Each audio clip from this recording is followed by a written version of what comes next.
Welcome to how to take off non-structural metal stud drywall and insulation using Takeoff. This video supplements the written instructions in your manual. After we have set the scale for the drawing, we will go into the Takeoff extension or assembly and set the defaults. Whenever I begin to estimate walls, I first determine how most of the walls are configured. The gauge of the material, the width, the height, the drywall type and configuration, insulation, and cold rolled channel use. Then I set the default answers in the extension to agree with these choices. I usually do the walls that are not the norm for the project first, so the plans are marked when it is time to do the walls that are the norm. In this way, there is less chance of estimating a wall with the wrong configuration. We're ready to start our takeoff now that the defaults have been selected. Left-click on the down arrow icon of the assignment toolbar and double-click the only choice there, non-structural MS walls, and check the auto-assign checkbox. Left-click the ruler or enter the end key, as in November. Left-click a beginning point for the takeoff.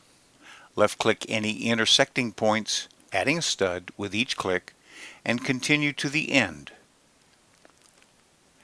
You can add another wall to this particular takeoff by entering the G key, as in golf, or enter the S key to stop the takeoff.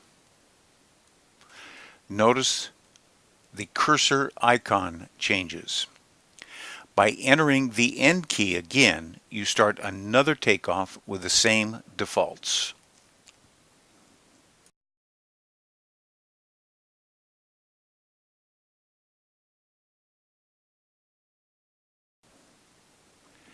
You do not have to use the defaults. By highlighting a takeoff, you can change any of the materials previously selected for that particular takeoff or measurement.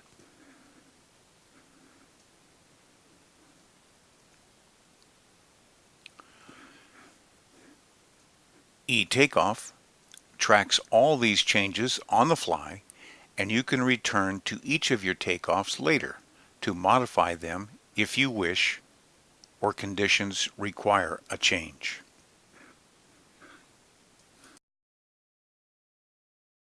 Takeoff Premier tracks all measurements done in the project in the quantity worksheet. You access the quantity worksheet by left-clicking this icon. Left-click the plus sign, revealing all the measurements and breakdown codes for this particular item. You can double-click any of the measurements and Takeoff will change to that page with that measurement selected.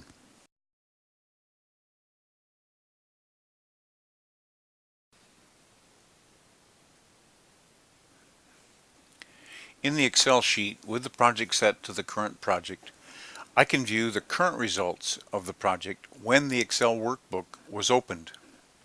If I go back to Takeoff and do another measurement,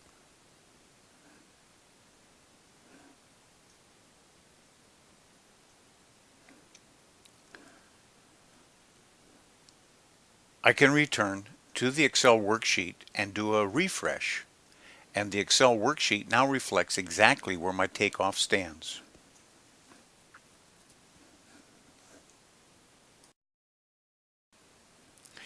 If you have any questions, please contact me.